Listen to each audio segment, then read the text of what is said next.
Hello and welcome to JSS channel. আমি পারমিতা। আজকে আমরা সিটের এক্সামের ব্যাপারে আলোচনা করব। সিটের এক্সামিনেশন কি, কবে হয়, কি পেপারস আছে, কি এলিজিবিলিটি ক্রাইটেরিয়া, সাবজেক্টস, বেনিফিটস, এই ব্যাপারগুলো জানবো। সিটের এক্সামিনেশনের ফুল ফর্ম, সিটেটের ফুল ফর্ম হলো সেন্ট্রাল টিচার্স এলিজিবিলিটি টেস্ট। এটি সিবিএসসি দ্বারা পরিচালিত হয়। CBSE central board of secondary education. এর দুটো পেপার 1 আর পেপার 2। পেপার 1 মানে পিআরটি প্রাইমারি সেকশন, যেটা 1 থেকে 5, আর পেপার 2 হচ্ছে আপার প্রাইমারি মানে 6 to 8। পেপার 1-এ বসতে গেলে কি এলিজিবিলিটি ক্রাইটেরিয়া লাগে, সেটা হচ্ছে এইচএসে 50% মার্কস লাগে, প্লাস ডিএলএড থাকতে হবে, অথবা গ্র্যাজুয়েশন থাকতে হবে এবং ডিএলএড থাকতে হবে। পেপার 2-এর কি ক্রাইটেরিয়া? পেপার 2 হচ্ছে গ্র্যাজুয়েশন থাকতে হবে এবং ডিএলএড থাকতে হবে, অথবা গ্র্যাজুয়েশনে 50% মার্কস থাকতে হবে এবং বিএড থাকতে হবে। আর দুটো পেপারেই বসতে পারবে কারা? যাদের গ্র্যাজুয়েশন থাকবে এবং ডিএলএড থাকবে। পেপার 1-এর 5টা সাবজেক্ট আছে: CDP, language 1, language 2, EVS, math. CDP মানে চাইল্ড ডেভেলপমেন্ট অ্যান্ড পেডাগজি। প্রত্যেকটা 30 নম্বর করে, মানে টোটাল হচ্ছে 30 into 5, 150 মার্কস এবং 150 মিনিট। 2.5 ঘন্টার মধ্যে 150 মার্কসের কোয়েশ্চেন থাকবে। প্রত্যেকটা কোয়েশ্চেনের মান 1।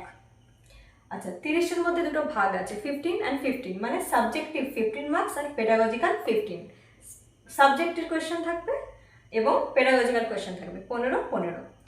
পেপার 2-এর কি আছে? CDP, language 1, language 2, math and science অথবা সোশ্যাল সায়েন্স। এই দুটো হচ্ছে 60 নম্বরের আর এগুলো 30 নম্বরের। আচ্ছা, ল্যাঙ্গুয়েজ 1 আর ল্যাঙ্গুয়েজ 2 দুটোরই, ল্যাঙ্গুয়েজ 1 আর ল্যাঙ্গুয়েজ 2 এর মধ্যে একটা কম্পালসারি ইংলিশ নিতেই হবে, এবং আরেকটা ল্যাঙ্গুয়েজ হচ্ছে আমরা 20টা রিজিওনাল ল্যাঙ্গুয়েজের মধ্যে একটা চয়েস করতে পারবো, যার মধ্যে বাংলা, উর্দু, অসমিয়া, এগুলো ইত্যাদি ইত্যাদি থাকবে। আর আমাদের পেপার 2-এ যেহেতু গ্র্যাজুয়েশনটা মাস্ট, তো সেখানে সায়েন্সের স্টুডেন্ট থাকবে এবং আর্টসের স্টুডেন্ট থাকবে। তো সায়েন্সের স্টুডেন্টরা ফর্ম ফিল আপের সময় চয়েস করে নেবে ম্যাথ অ্যান্ড সায়েন্সটা, যেটা 60 মার্কসের হবে, এবং আর্টসের স্টুডেন্টরা সোশ্যাল সায়েন্স নেবে, যেটা 60 মার্কসের থাকবে। আর সোশ্যাল সায়েন্সের মধ্যে থাকবে জিওগ্রাফি, হিস্ট্রি, পলিটি। এর কোনো এজ লিমিট নেই। এই এক্সামটাতে বসতে সকলেই পারবে, এজের কোনো ব্যাপার নেই, যদি এলিজিবিলিটি ক্রাইটেরিয়াতে ম্যাচ করে যায়।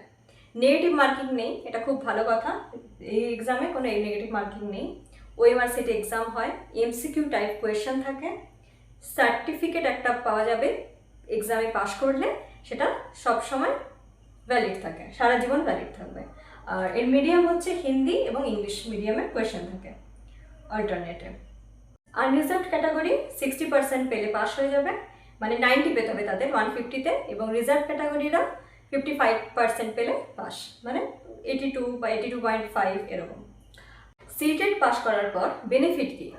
সিটেট পাস করলে কেন্দ্রীয় সরকারি স্কুলে চাকরি করার সুযোগ পাওয়া যায়। কেন্দ্রীয় সরকারি স্কুল যেমন KVS, Navodaya, Delhi DSSSB, EMRS, railway, এই স্কুলগুলোতে চাকরি পরীক্ষার বসার যোগ্যতা লাভ করা যায়। এই পরীক্ষাগুলোর এলিজিবিলিটি ক্রাইটেরিয়াতে সিটেট পাস দরকার, তাহলে সিটেট পাস থাকলে আপনারা বসতে পারবেন। তাছাড়া আমাদের রাজ্যে খুব ভালো ভালো বেসরকারি স্কুল আছে, সেগুলোতে সিটেট পাস থাকলে অগ্রাধিকার দেওয়া হয়।